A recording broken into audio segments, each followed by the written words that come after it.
Welcome to the podcast. I have a special guest today, a very dear friend of mine, Dave McKevitt.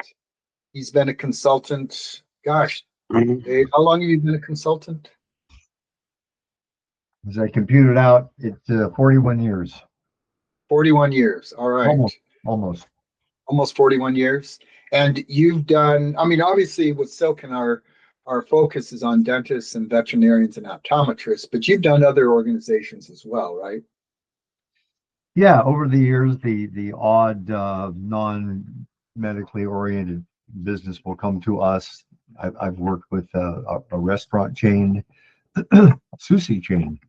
I've worked with a couple contractors, about 3 contractors actually over the years. Once I worked with a business that does home inspections. Various things will sometimes come our way, but predominantly, yes, medical professionals. Right. And I've been doing it for 40 years, so I'm Dave's junior. And similarly, the 30 profession. So I've also done things like I've done a goat farm, I've done a hair salon, I've done attorney practices. But by and large, our specialty are these 3 professions: dentists, optometrists, and veterinarians. Today, what I thought would be really fun to talk about is stress, because that seems to be a topic on everybody's mind, or certainly they're experiencing it. And I wanted to kind of get into what causes stress and maybe some things that a person can start doing to solve it. But let's start first by defining where stress comes from. So earlier, you and I were talking about that, Dave, and you had a definition. Read that definition that you liked. Well, it's stress is just basically when we experience stress, we're experiencing a mental or emotional strain or tension, and it is based on running into something that we're struggling with. We're not quite sure how to deal with it. There's some uncertainty usually on how to deal with it, or there's an uncertainty of outcome anyway. Okay. And so it's got our attention riveted, and is making life less than pleasant. Because that circumstance has a consequence to it that we don't want to experience. Right. And so there's usually a degree of not being fully in control. Yeah, good. Okay. So let's do a couple examples. So obviously one is, gosh, I'm just not making enough money. My practice isn't producing at the level it needs to. The real stress is coming about because I'm having trouble paying my bills. Now it's linked back to I'm not controlling my practice, but the stress is, too many bills, not enough money. Yeah, tell me another one that you've experienced stress-wise that is an example of stress. I don't know how to manage my staff and get them to perform. Great. And so the problem is maybe they're not doing what they need to be doing, and it's having repercussions on the practice. So patients are complaining, or patients are showing up late, or it's taking too long to get through procedures. Could be a lot of different things. But at the end of the day, the owner is experiencing all these consequences. Patients upset, staff upset at each other, and the owner doesn't know how to deal with it. All right, so that's stress, right? It all rolls up to the owner. Right. Ultimately. Lonely at the top. All right, so one way to look at this is, let's break stress down into 3 parts that are contributing to it. Now, this is going to be kind of simplistic, and because like anything simplistic, there's a lot of, yeah, but what about this, this, or this?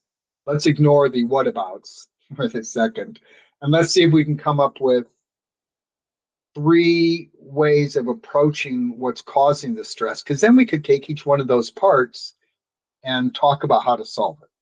And this might make sense once we kind of go through it. So for me, the 3 biggest things were, 1, I'm not really sure where the stress is coming from. Right. So an example would be, I'm in a bunker in war and I'm getting shot at. Okay. Really stressful. And I don't know where the stress is coming from. So I don't even know where to start. Or secondly, I figured out where the stress is coming from. Oh, It's coming from these bullets that are coming from the north of me. All right, great. Now I've identified where the stress is coming from. Now I got to solve the problem. Maybe I erect a shield, or maybe I shoot back or something. Okay, so I've got a solution that I think will stop those bullets coming from me. Then the third one is I have to implement that strategy. Well, I don't have a gun. I have nothing to make a barrier with, so I can't implement it. So I'm still sitting here with stress. So I know it's kind of silly, but those three things seem to indicate to me, where is it coming from? How do I solve it? And can I get that solution implemented? So let's say we work with those three as a way of approaching stress. You fine with that? Yeah, I mean, basically, you got to find what is a factor in the stress that you can do something about, Great. that you All right. can, that will lead you to being able to exert some control over the situation. And to do that, you need to be able. It's a broad field that you're playing with in your practice. There are a lot of factors. Yeah. The way we look at it, there are six major systems, if you will, which is to say, major aspects of function in an organization of a practice that need to be firing. And so any one of those not firing is going to result in a myriad of possible problems that will induce stress, that will have an impact on your income or the degree of control you feel you have or don't have on your practice. And how do we hone in on where we actually need to put our attention? Okay, good. So let's start with that. So give me some, you say there's these six systems. Give me an example of some of those systems. Well, a personnel system, for example, which is a pretty central and critical one. Do we have enough people, or do we have too many people? Do we have the so-called right people? Right. Are they organized into their jobs? Are the jobs well apportioned and well trained for the staff so that they're actually doing what they're supposed to be doing, Good. and not wandering around getting in each other's hair? Okay. So that anyway, that's a system. That's a very Okay, critical. good. How about another system? Well, a finance system. Obviously, if you're worried about the the profitability or the income or being able to pay your bills, that's a very critical one. Do you have a very methodical way of confronting? I use the word confronting advisedly. It means to face what's exactly there, which itself kind of leads into the whole idea of analyzing a situation. You've got to kind of break it into its constituent parts. Where is the money coming from? Are there any ways in which where the money is coming from break down? That can happen in a number of ways. Okay. Are we managing where it's going? Are we controlling where it's going properly? So we're not leaking money in relatively useless or totally useless directions. Do we know how to do this? And do we have a systematic way of doing this and monitoring it? That would be another system. All right, great. All right, so let's say we've got these six systems. Then the question becomes, well, which one of these systems is causing my problem? Or, as you and I have experienced a lot, it's rarely one thing. The bullets aren't coming just from the north. They tend to be coming from the north, the south, the east, etc. But we And need to get overhead. some, I say again, And overhead. and overhead, yes. But we need to get a sense of, all right, so which one do we need to put our attention on? Right. And the best way to do that, of course, is we need to create some sort of statistics that monitor each of the systems. Because without it, what happens? You don't know where to look, and you can solve a problem that's not there. Right, right, You're chasing after the wrong squirrel. right. And it's not going to solve the problem. So exactly. So I mean, you have to have statistics that measure each one of the major systems in a practice. But maybe you're not getting enough new patients. That's part of the marketing system. Another very important system. Okay, we don't have enough new patients. Well, I know that. I know that that's a stress. So you actually need to have sub-statistics, if you will, Right. Right. statistics that are the actions that lead up to new patients coming into the practice. How much marketing outflow, marketing things do we send out? How often are we surveying our patients and our public to determine that we're communicating our marketing in the right way to what people, there are all kinds of things in that marketing system that need to be in place. Is the system. The system is Right. fixed and moving parts working in coordination. Well, each one of those parts has a product, has an end result that can be statusized. And maybe part of it's working great, another part of it's not. So new patients, okay, we got that. Okay, within that system, what's working and what's not working? How do we find out? Yeah, and I think that goes to another problem that, everybody that I've talked to and analyzed, they all track certain data. There's nobody that completely turns a blind eye to it. But I think people really underestimate the amount of statistics they need to monitor a practice. And I get it where people going, come on, this is overkill. He's saying I got to have all these stats. And my response is, yeah. I mean, I'd love it if you didn't have to, but each of these systems are complex enough. If you're not getting new patients, you can't just complain, I'm not getting enough new patients. You got to figure out why aren't you? And those things that get done to get enough new patients, each one of those could have a statistic. The idea is literally in seconds, you should be able to look over your dashboard, your collection of statistics, and pinpoint, good, it's this area here. This is where most of the statistics are down. So now I know where to start, right? Yeah, and to your point on we know we're not General Motors or whatever, we don't need, thousands of statistics. You do need enough. Clients often back off because they are daunted by the number of statistics. That's more time I don't have. Right. When you get a system of statistics in place, maintaining it takes, I swear, it's less than 10 minutes a week to maintain it. Right. It's probably going to be at least another 15, 20 minutes a week to then use it to do an analysis. Right. It doesn't have to be a vastly time consuming thing once you get into it. I mean, the first time any one of our doctors tried to do a procedure, first time, in their first live patient, it probably took them a long time. Right. But you work with it and you develop your skill set on it. And that's the thing about being a manager or an executive in these systems is a skill set. And the more skilled you get, the faster you can do these things. But you got to go through that. You do have to go through the learning curve. Yeah. And I'll throw one other thing out, because in talking to a lot of people about this and getting into, okay, if you really want to control a practice, here are the things you're going to have to be able to control. And we start talking about it. Most of this stuff makes sense once we start talking about it, because there's no magic. There's no, oh, here's the secret that nobody knows about. If you just do this, everything's going to be good. No, once you start laying it out, it's just being able to control everything. A big problem comes up is the professional goes, I don't have time. I'm being the doctor.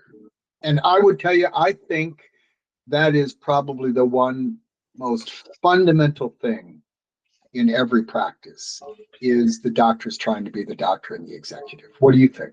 And talk about stress. I mean, absolutely. I mean, the doctor is normally wearing so many hats, more hats than they even know they're wearing. Right. Because they kind of, that's the way life is, isn't it? I changed the light bulbs. I called the guy to come fix the squeaky door. I got to make sure somebody comes and mows all these things. Right. And they just assume that, well, it's got to get done. Ain't nobody else doing it. I guess it falls to me. They might issue an order to somebody to do it. It may or may not get done the way they want it to be done. Yeah, because they have to follow up to make sure it got done, which is one of the hats you're supposed to wear, which is compliance. Right. Yeah. So the fact that there are so many hats that doctors are wearing is itself a huge source of stress. Yeah. And And I so would I contend, agree with you that there's got to be yeah, some solid delegation of responsibility. and I think that wearing too many hats is, if that doesn't get solved, nothing else is going to work. Doesn't matter how great your statistics are, all this other stuff. If you can't have someone who has the time to dig into this stuff, implement it, create the statistics, create all these solutions, really the owner should just be sitting back and being the general, going, okay, we're going to take that hill. And then the manager's job is to figure out how the heck we're going to do that. You know, how many people do we need? How many people do we need in this practice? How am I going to find good people? How am I going to get them trained? How am I going to get Sally and Joan away from each other because they're trying to kill each other? On and on and on. This is why, I don't know about you, but is in all the practices I consulted, getting this off the owner's plate, probably one of the biggest game changers in the company. Yeah, because I mean, the simple truth is that you can only wear so many hats. Right. And when you've hit your maximum of hats you can wear, a lot of them are not really being worn well. But one thing for sure, you will not at that point expand. Right. You're All right. perfect. Well, why don't we do this? Maybe this is a good place to start. I think this subject that we're getting into is complex enough that there's a lot of things to talk about. And I think if we break it down into sort of bite-sized chunks, it's easier for anybody watching this to be able to absorb it and then go have some coffee. So, but the reason I brought up the practice manager or an executive one is, as we dive into this and we start talking about what has to be done in each of these steps, what I didn't want the owner thinking was, this is ridiculous. I don't have time to do it. And I think if we acknowledge at the beginning, we know you don't. So one of the things you're going to have to confront is delegating all this to a practice manager, whatever you want to call that person. Someone's got to pick it up. But you still have to know it. And you have to know that it needs to be done. And so what Dave and I think should talk about is, good, here's what needs to be done. But just know you wouldn't be doing it, doctor. The manager would be doing it for you. But you got to know how to do it because you got to manage the manager. What do you think, Dave? Oh, absolutely. Yeah. Part of the process is that when you lay out all the hats that if you don't have a manager, you lay out all the things that are on your plate. You weigh them against, say, the duties that we would assign to a manager. A lot of those, well, all of them are probably on your head, and you strip them off and you get somebody who's competent. Now there's finding that person, of course, Right. and that can be a problem in its own right. Good. Yeah. We have ways of helping you find the right person. More often than not, you'll find that person is already in your practice. I swear, 90% of the time, that person is in your practice. They're a willing hound. They're just waiting to be unleashed. And you will sometimes be very surprised at what some people that might be sleepers in your practice might rise to. It's more difficult to bring somebody from outside because they don't know your practice, and they're going to be coming in probably with some fixed ideas about the way you do things. It's not nearly as organic a process unless you get we have ways of helping you select that person also who's going to be more amenable to really learning your machine and assessing your issues rather than coming in with their own cookie cutter kind of a management style. But that, yeah, but and that who knows you. who knows how good they were as a manager. They say they were a manager, but man, that could be 17,000 different things. And what you think you're getting, it turns out this person's never done it before. Yeah, so I agree. Either we'll help a person find the right person in the practice, or we'll help find some from without. But the end result is to get it off the owner's plate.